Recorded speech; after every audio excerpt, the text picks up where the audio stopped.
Bafowethu, so recent update mo storing sela sa Tshiamo le Baleseng. Di cousin tsela tse 2 ba di thuntshitseng ko Mamelodi ko Mahube. So ba findile out hore the person behind the shooting ke mang. So allegedly ba re ke the guy by the name of Teboho Mnisi. So Teboho Mnisi ke bouncer ya ko taverning. So what happened that night, ba re Teboho o spendile 10,000 a rekela banyana bale di drinks. So banyana bale e sele ba tswa ka daso mara before ba tsama ne ba romela di message mo WhatsApp ba grile di message ko founung ya Tshiamo a botsa motho hore e tla mo Tebo wa shuo o thomo actor. So Tebo ngare ho ba ne le altercation le argument before ba tsama ko taverning eo. So banyana bale ba sa tsama shule Tebo o sa ba sala morao daso. So last voices tsa bona tse di utlwileng ke neighbor ba boditse Tebo hore tlola ntho o irang o tlebe wa ira mistake, leave me alone. So Tebo wa shule ke ena better di sh0t tse 2.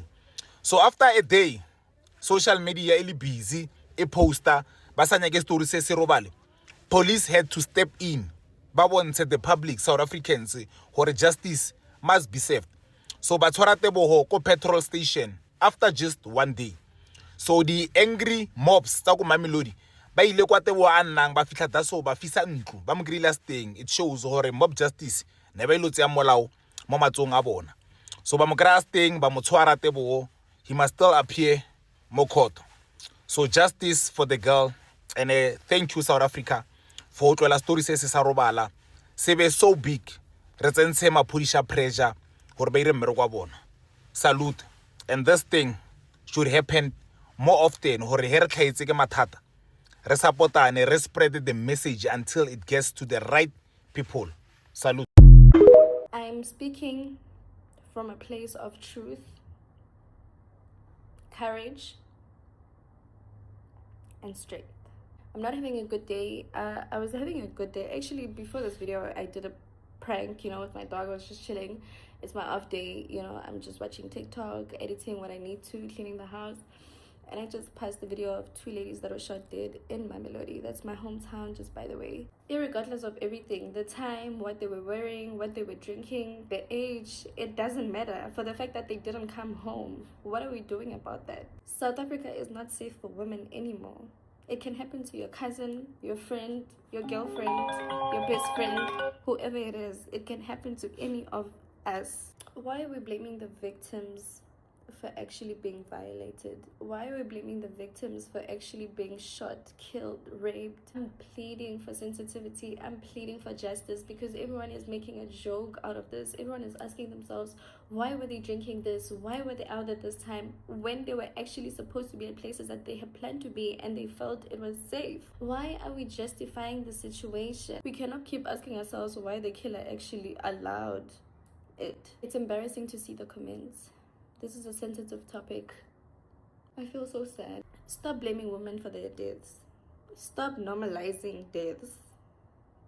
Because there was a serial killer before this. And now it's just a continuous thing. And the parents never get justice. The family never gets justice. It just goes in thin air. South Africa is bleeding. And we're still blaming the victims instead of the killers. Justice for them.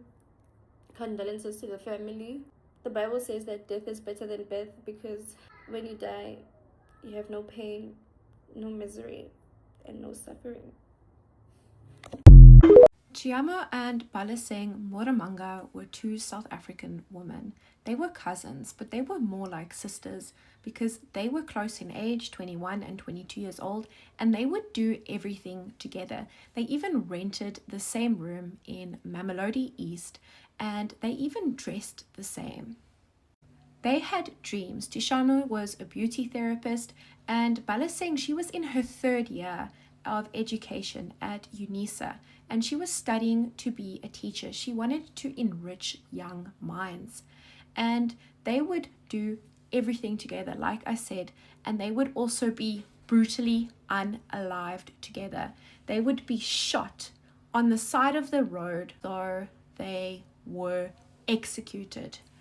Now, neighbors would hear signs of an altercation at around 4 or 5 o'clock, and after that, gunshots would ring out, and as the sun rose, neighbors would come out onto the street and they would see the 2 girls lying there, shot in the head, brutally unalived.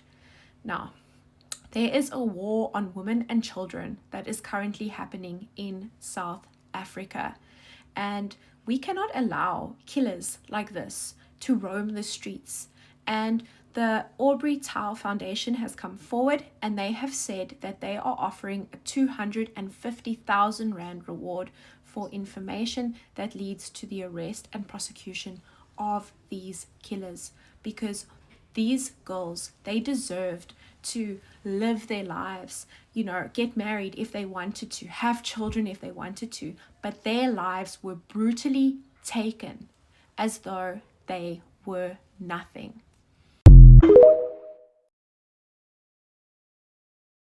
The family of two young women who were killed in Mamelodi East in Tshwane is demanding justice.